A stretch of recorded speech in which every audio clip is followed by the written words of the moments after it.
वारह खां मुज़फ़र काज़ी जी रिपोर्ट मुताबिक़ अवामी रद्दअमल जूं ख़बरूं छो था हलायो। आमिर मक्सी ऐं संदसि हिमायतुनि पारां वारह प्रेस क्लब जे सहाफ़ियुनि जो मीडिया ट्रायल।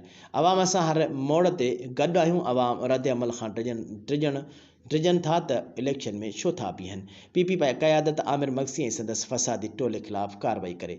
अवामी रद्दअमल वारियूं ख़बरूं हलाइण तां पीपल्स पार्टी पारां NA 197 ते नामज़द उम्मीदवार आमिर मक्सी कावड़िजी पियो। संदसि जे हामियुनि पारां वारह प्रेस क्लब जे सहाफ़िन नज़ीर छुट्टो ऐं ज़ुल्फ़कार चांडियो ख़िलाफ़ सोशल मीडिया ते मुहिम शुरू कराई छॾी। सहाफ़िन जो प्रेस क्लब ते सदर नज़ीर छुट्टो जी सदारत में इजलास तलब कयो वियो आहे। इजलास में सहाफ़िन ते सोशल मीडिया ते ट्रायल ख़िलाफ़ सख़्त लफ़्ज़नि में मुज़म्मत कई वई ऐं PP उम्मीदवार आमिर मक्सीअ जो सोशल बाइकाट कयो वियो।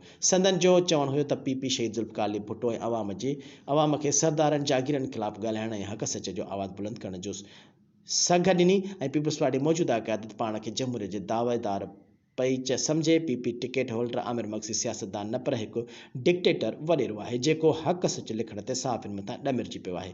हू गहरी साज़िश तहत पंहिंजे हामियुनि मथां सोशल मीडिया ते ग़लति लफ़्ज़नि खे हिसाइण जी कोशिश कई पई वञे।